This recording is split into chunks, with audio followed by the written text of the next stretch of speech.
So the first state visit in the Biden administration goes to France. There's lots of questions why. Remember, France was in a very difficult position after the AUKUS deal was announced, where Australia dumped its submarine deal with Paris in favor of nuclear submarine technology with the US and the UK. They even recalled their ambassador, Paris, from here, Washington. Well, that might be part of the reason.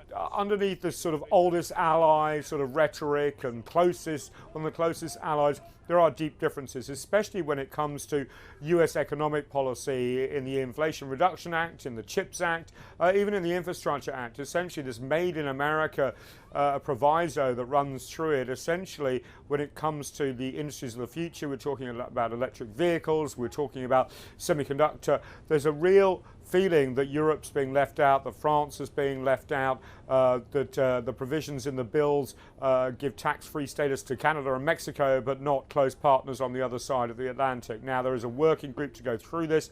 Both countries say they hope they can work through their differences. This morning we're going to discuss our cooperation on all the issues from high-tech commerce to defense to cyber to space to a whole range of issues that are on both of our agendas. Because we want to fix the direct and indirect consequences of the war on our economies and our people. But at the same time, we want to prepare for future generations a carbon neutral economy, creating a lot of jobs, which means investing a lot in our economies, and we have to synchronize our action on this issue.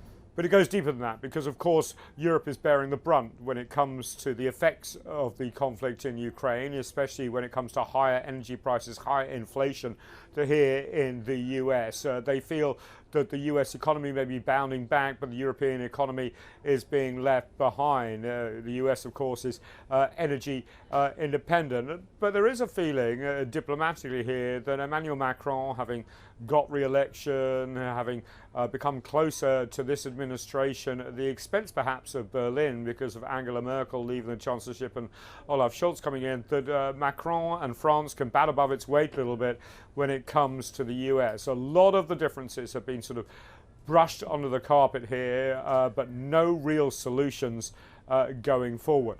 But they are closer than they have been, largely due to Moscow's actions in Ukraine. Nathan King, CGTN, just outside the White House.